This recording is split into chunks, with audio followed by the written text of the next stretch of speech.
अस्सलाम वालेकुम। आप सभी को ईद की बहुत बहुत मुबारकबाद। बड़ी खुशी की बात है कि पूरे महाराष्ट्र में ईद का त्यौहार पुरअमन तरीके से लोगों ने मनाया और जिन लोगों ने कुर्बानी की नीयत की थी उन्होंने कुर्बानी अदा करने का काम किया।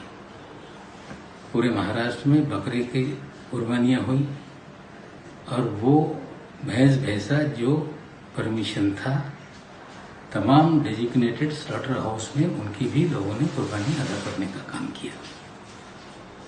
महाराष्ट्र सरकार ने बाजार लगाने पर पाबंदी की थी और लोगों को टेलीफोन या और तरीके से जानवर खरीदने की पूरी इजाजत दी थी। किसी भी तरह की कुर्बानी पे कोई भी पाबंदी आयद नहीं थी। एक जानकारी आपको दे दूं कि जब पूरी तरह से लॉकडाउन था, अप्रैल मई महीने में भी जानवरों का ट्रांसपोर्टेशन या उसके जबीहे पे किसी तरह की पाबंदी नहीं थी। लेकिन 4-5 दिन से बकरे को लेके पॉलिटिक्स बड़े पैमाने पर हुई। तलाशरी पे गाड़ी रोकी गई, उसके वीडियो वायरल किए गए।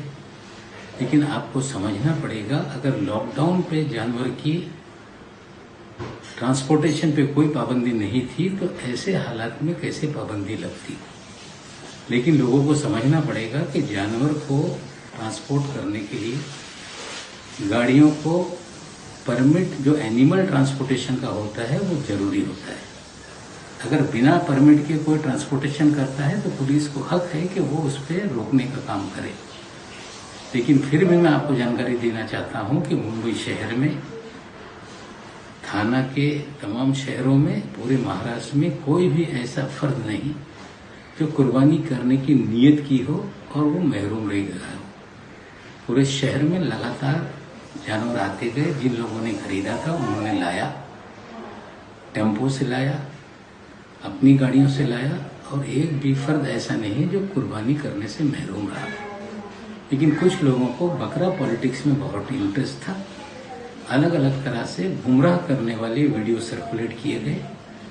अगर इस तरह से बकरा पॉलिटिक्स करके उन्हें लगता है बहुत कामयाबी मिल रही है तो उसको लेके हम किसी भी तरह के फिक्रमंद नहीं है। जो भी फैसला हुकूमत ने लिया वो फैसला इंसानी जानों को बचाने के लिए लिया। जो मस्जिदों में 5 से ज़्यादा लोगों पे पाबंदी आयद रही, ईदगाहों पे पाबंदी आयद रही, वो सारी पाबंदियां लोगों की जान बचाने के लिए आयद की गई थी।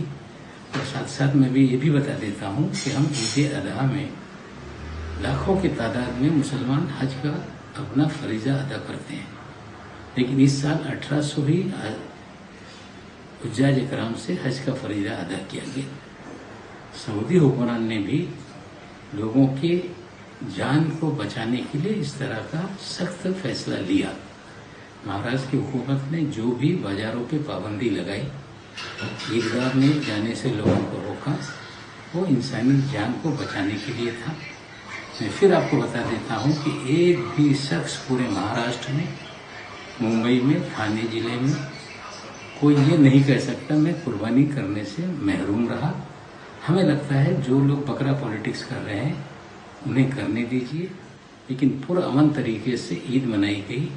इसीलिए मैं आप सभी लोगों का शुक्रिया अदा करता हूँ और फिर एक बार आपको ईद की मुबारकबाद पेश करता हूँ।